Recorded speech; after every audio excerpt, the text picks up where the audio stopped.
So I have a question for those of you watching this video. Are you interested in hearing about a program in Mexico that provides plant medicine, specifically Ibogaine, for those who have been struggling with addiction and looking for answers, particularly in the context of this new presidential order that's recently been signed, that's hopefully opening up opportunities?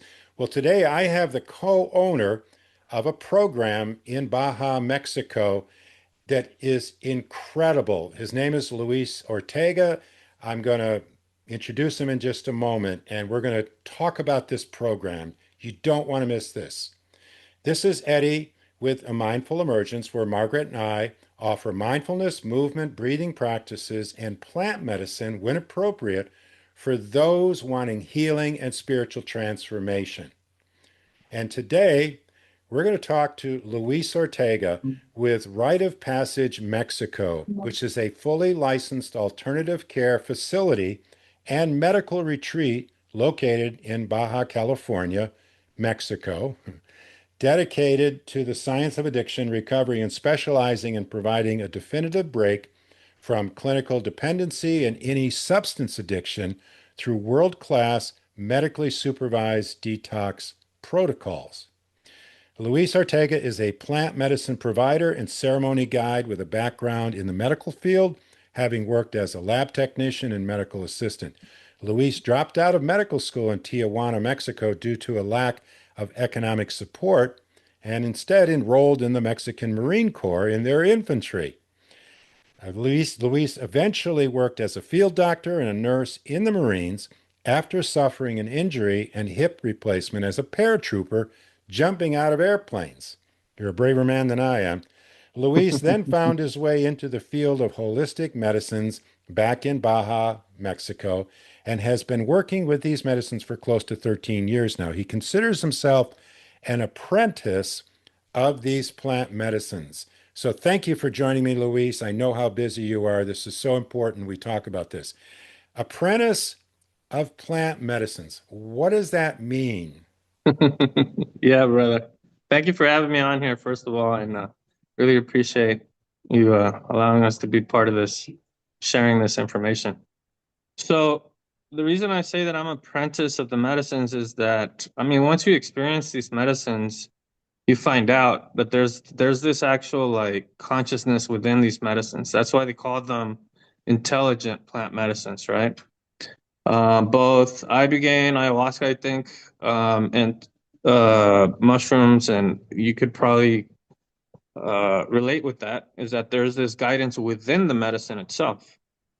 And I believe that these medicines carry this super advanced consciousness that for us, in comparison to us, we're like immature babies, right? So there's a lot to learn from these medicines about ourselves, about the world, about everybody around us. And these medicines just give us a little share so that we can mature slowly as we can with them. Thank you. Well, it seems like Ibogaine is the dominant or primary medicine that you use down there. And I know some people are familiar with it, but most people don't really know what it is. I know it comes from West Africa. It's been used by the indigenous Bwiti people. Am I saying their name? Bwiti Mhm. people. Please tell us what Ibogaine is and why it's so effective. Mhm. So Ibogaine itself is the more purified form. In the case of what we work with, is the hydrochloride alkaloid of the iboga plant. This plant has been used in these tribes for centuries as a rite of passage. And that's where like their tribes members at a young age kind of find purpose within the tribe, right? It was brought into the Western world. I mean, first it was brought into Europe. I think France was the first one to use it, but it was like a high-end psychedelic drug they used for parties. When was this? This was back in like in the 1800s, Wow.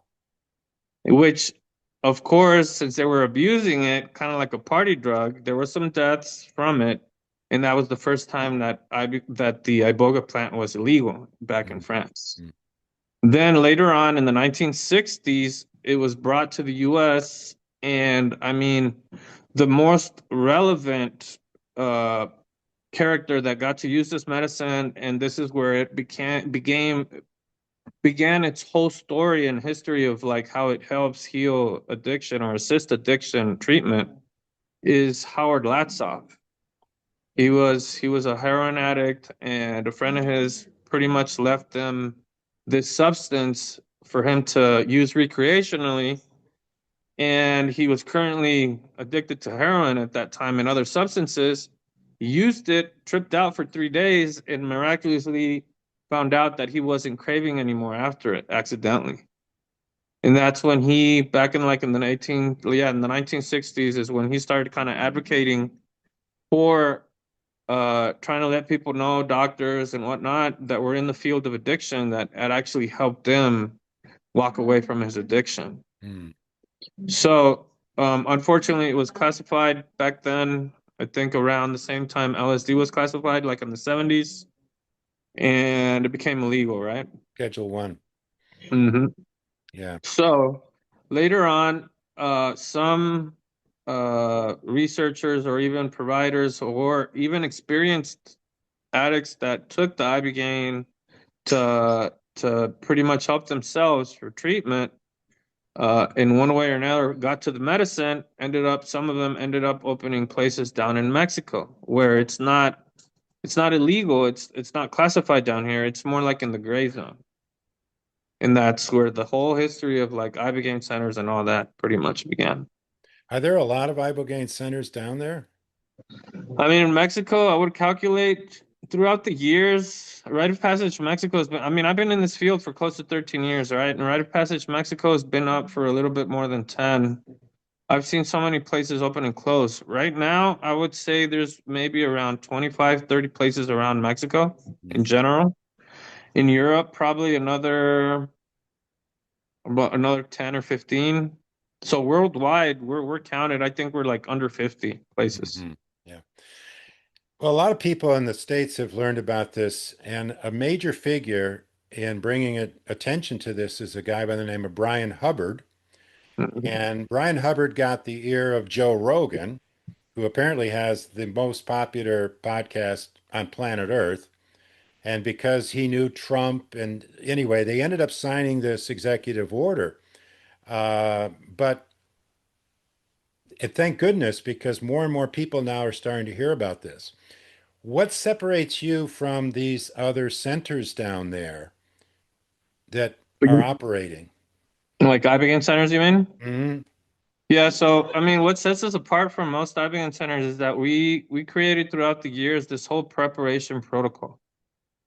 Most Ibogaine centers still do it the way it was done back in the day, which is where you came in, second, third day, they give you the Ibogaine treatment. You're medically supervised during the Ibogaine treatment, and they give you another 3 to 5 days to recover and send you home. Some places give you Bufo afterwards, but that's pretty Yeah. much like And the whole explain what process. Bufo is for those who don't know. So Bufo is the 5-MeO DMT extracted from the Sonoran Desert toad Bufo alvarius. It's a DMT that you smoke and gives you an intense DMT experience that lasts about 15 minutes. You'll probably hear Joe Rogan and Mike Tyson talk a lot about it too. Hmm. Yeah. Now, I have to say that I have had experience with pretty much every psychedelic out there. The only two that I haven't done are peyote, because I won't do that unless I'm invited by the indigenous people to do it out of Oh yeah. respect. And then the other is Ibogaine. And honestly, there's two reasons I haven't done Ibogaine. One is I don't have a need for it. I'm not struggling with addiction. And the other thing is it scares the shit out of me. I know people that have done it and they've described it like entering into a hell realm, like 20 hours tripping and all this kind of thing. And I'm thinking, whoa, that is really intense. It makes ayahuasca, which is a strong medicine, seem mild in comparison. How do, I mean, the people that come to you, they got to be like all in. How do you prepare them? Give us a brief overview of the steps to get them ready to do this big experience. Yeah, so we have this whole process set down, right? It's not actually as scary as they make it seem because there's a whole this whole preparation process puts a lot of things aside, which I'll explain briefly, right? Well, I First, heard first, horror stories, Luis. That's yeah, what scared yeah, yeah, me. yeah. I mean, it's actually a pretty peaceful Oh, yeah? experience if you do it correctly. Okay. Yeah. Well, please share with us how you approach this. So we set down a process. Thank God we found NAD. NAD has been a huge assistance in regards to like bringing down withdrawal to a certain extent. Is that a And vitamin or then something? NAD is a coenzyme, actually. It's a Oh, coenzyme that has to do with like cell repair. Cells use it in your body to repair at a cellular level. So when you give somebody really high amounts of NAD, we saw that it actually avoided the worst of the withdrawal. You still get withdrawal symptoms, but at least you don't get into like the worst of it. We haven't seen that thanks to the NAD in like over 6 years now. And then besides the NAD, we're doing a Cambo in the beginning, we're doing a Bufo in the beginning, we're doing a whole medical screening in the beginning, and combo? cardiologist check. You got to So we explain combo. yeah. Combo is frog medicine. Yes, frog poison from the Peruvian frog Cambo. Hmm. And why do So, you give that to him? so it is induced through the skin. You got to do these little burns on the skin, and it goes through. Yeah, it's subdermal. It gets absorbed into your lymphatic system, runs through your whole body, and it has this huge cocktail of peptides that actually have really positive benefits to the human body. Hmm. It's crazy, right? Being a poison and having so many like benefits, like for your immune system, chronic pain, depression, anxiety.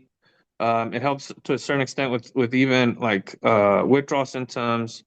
I've seen they even use it for like fertility.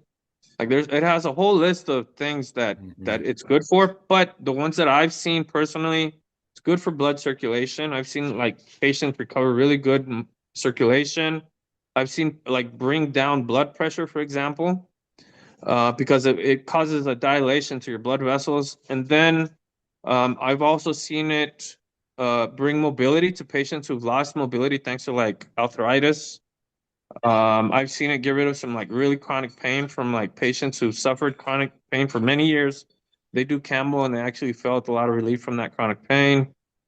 Us mainly, we like it because it makes your brain produce a little bit more dopamine, serotonin, endorphins. And Hmm. mainly, besides pushing all the toxins out of your whole system, because that's the main thing about Campbell Wright's the purge. It makes you purge Oh, yeah. all your like toxins, right? So that's like the main. When you look for Campbell, that's the first thing you're going to see that it makes you purge. They told me don't eat anything beforehand. I came in fasted and I purged nothing but water. Yeah, yeah.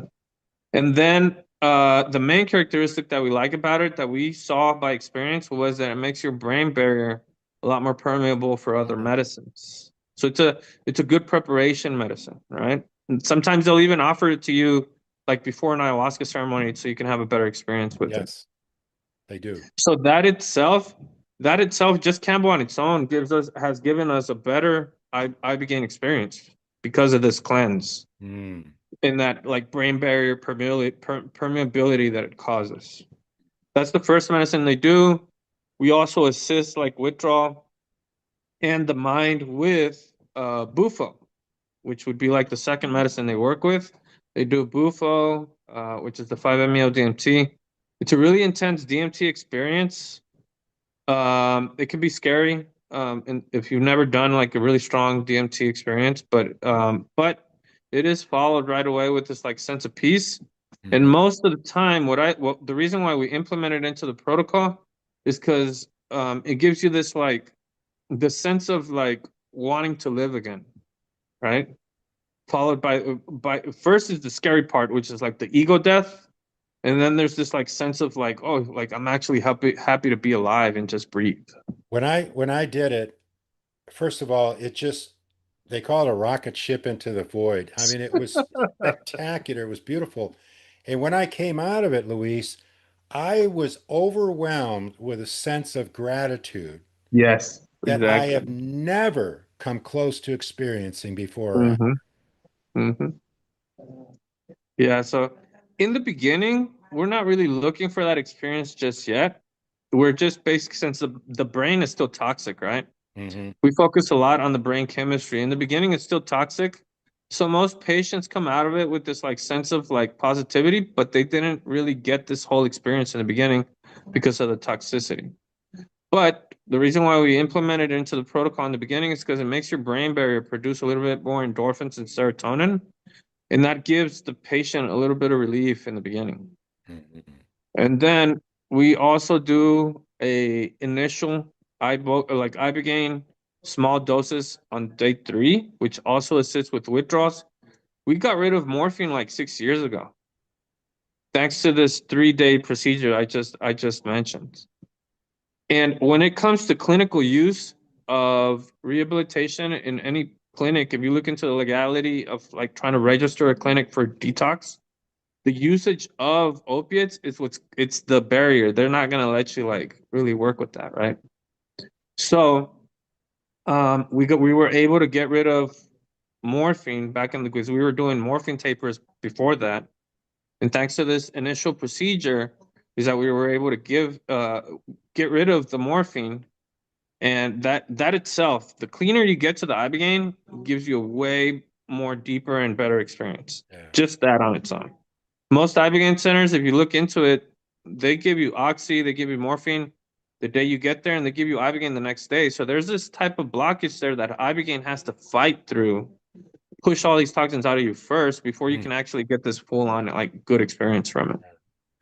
And you do a lot of stuff is nutrition based. So I know someone who recently went through your program, and we'll call him Jim. Hmm. And Jim reported to me, I mean, I had a conversation with him earlier today. He's eating no processed food. He's going to the gym every day. He doesn't smoke anymore. Um, and I got him meditating every morning. Yeah, Jim even came in with this little salt, like this little salter, because he was like, I want my salt in my food, right? Yeah, yeah. So he's done this. Now, he did have some urges to use early on, but he Mhm. said that's already lessened, you know. So it's not like once you walk out, it's not a magic bullet. There needs to be aftercare, doesn't there? As Yes, well. there Yeah, has to be changes are super important in the process, right? yeah, yeah. Now you do ayahuasca as well as part of the preparation. Now, obviously, DMT is the active ingredient in ayahuasca. So they've already had a DMT 5-MeO experience with DMT. Now they're doing the full ayahuasca thing. To talk about why you do that. So first they go through this 3-day prep. They go through another 6 days of preparation with like diet, sauna, coffee enemas, IV drips, and all that. Exercise. I take them to the gym with me to kind of start a routine physically. And then they do the actual Ibogaine flood. We do it Ibogaine flood like on day 9, day 10. And then to finish off the process after Ibogaine's done what it's supposed to, because what Ibogaine does is that it basically resets mainly your dopamine production. It cleanses all your receptors in general, but it replenishes and resets dopamine mainly. That's why it's better effective for like opiates, cocaine mainly, right? But you got a bunch of other receptors that are not fully attended yet. And that's where ayahuasca comes in at the end. Hmm. You got also Ibogaine. The Ibogaine experience does help with depression, does help with trauma, but it doesn't really help you completely let go of it. It helps you become free of the loop that you're stuck in with your trauma. So, in other words, it's a very logical and reasoning type of trip. It's not an emotional or psychological trip. The one that does that is ayahuasca. Yeah. Back in the day, we were only doing Ibogaine, and then certain cases we're doing ayahuasca. We found out that Ibogaine was less effective for benzo users, alcohol, marijuana, gabapentin users, meth users, and methadone, Suboxone, antidepressant users, anti-psych meds. What about kratom? Kratom. Yeah, kratom. What's crazy about kratom is that kratom is kind of like an opiate type effect, but it also affects those receptors that I just mentioned, your GABA, your endorphin, your serotonin. So if you do Ibogaine, you're gonna come out, and this is where we try to like inform people about is that if you're coming off, for example, off of kratom or any of the other ones that I just mentioned, and you do just Ibogaine flood, right? Even with all the preparation we put them through, they'll come out of the Ibogaine like free of the addiction in regards to like, okay, I don't feel these like intense cravings that impulse me into using anymore. Like I actually feel that subsiding. I feel that I'm no longer stuck. And I actually feel like withdrawal is completely gone. Mm. But they'll tell you they feel kind of depressed. They don't feel like joyful or happy. Right. So if they're looking for unicorns and rainbows, not yet. No, no. And that's where ayahuasca comes in, man. Ayahuasca is the one that's the 100 therapies in one. Yeah. That's Very ayahuasca. visionary messages. Lessons and whatnot. Yeah. Yeah. Amazing, amazing medicine. So true recovery is physical, emotional, mental, spiritual. And it involves healing the mind, doesn't it? Yes. Oh yeah. We have the I say that the mind is such a complicated thing, right? Just in general. We're talking about human race in general. Yeah. The mind is such a complicated thing. And then we break it down to individually speaking. It's such a complicated thing in each individual. What's crazy about these medicines is that they go and pinpoint your individual Yeah. situation that you need to attend. Yeah. I did another interview a few months ago with a woman who was in Costa Rica doing Ibogaine. And when I was talking with her, just as a friend, she was telling me about the experience. I said, I got to record you.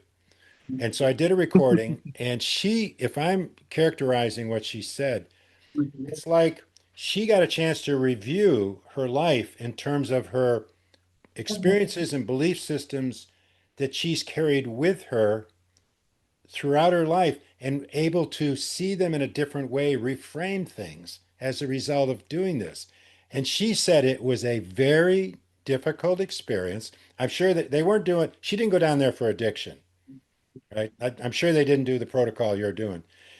But she said she's going to go down and do it again because it was so powerful. So it's like doing a review, like someone said it's like scrubbing the hard drive or something.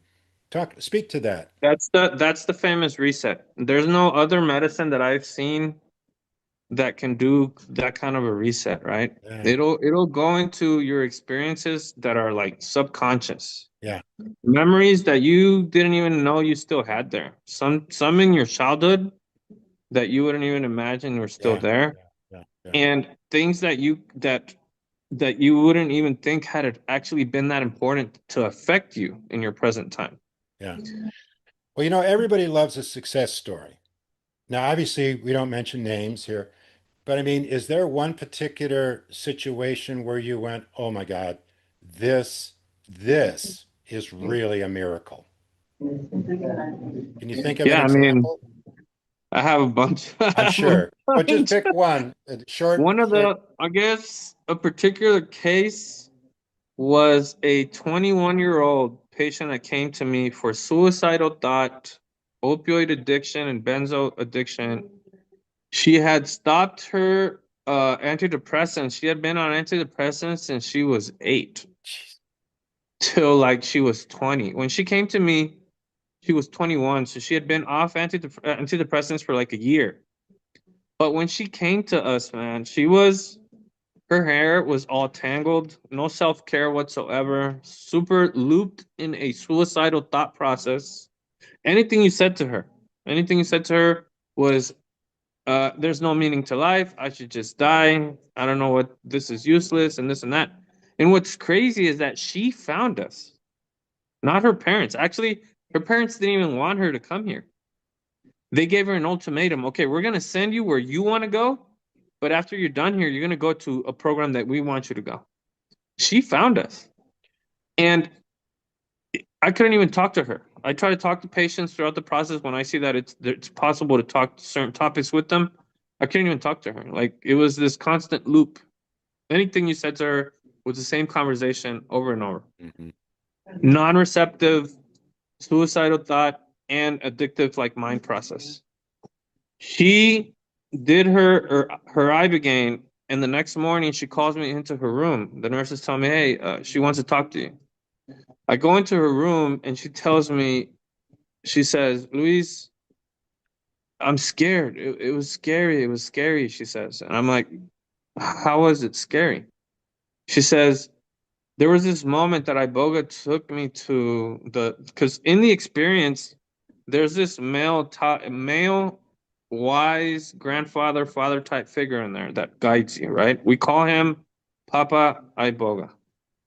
She said, "Papa Iboga took me to this uh to this graveyard. And in this place, there was this pit and there was this stone with my name on it." And he said, "So I've been told you want to die." And she said, "Yeah, yeah, I want to die."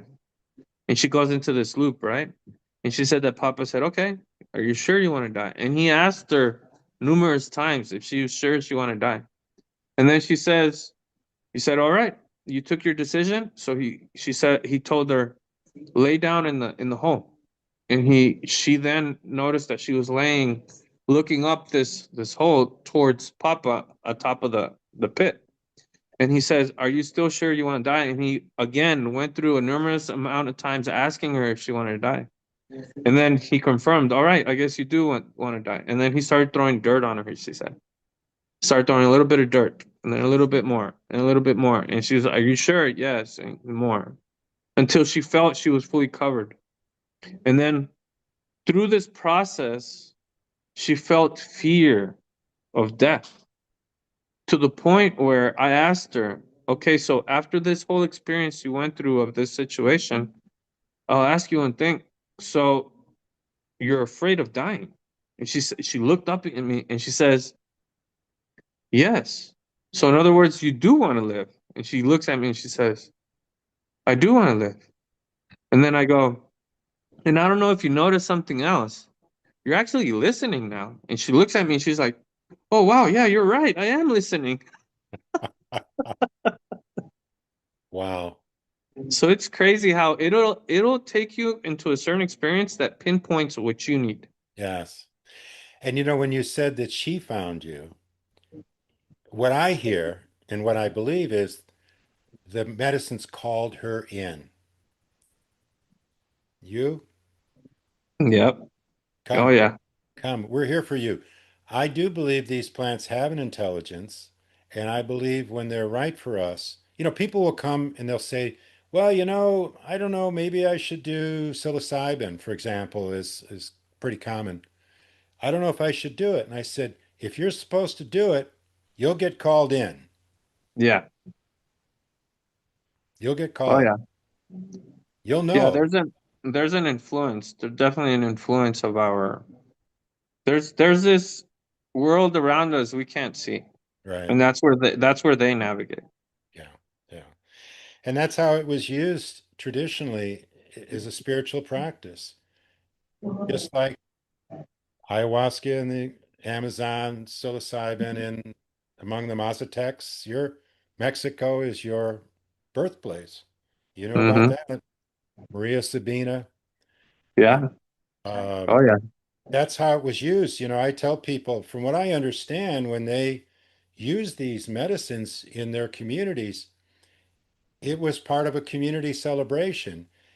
Integration was an inherent part of the process because you were doing it within your community and having that support. You weren't jumping on a plane and flying home. Yeah. Yeah.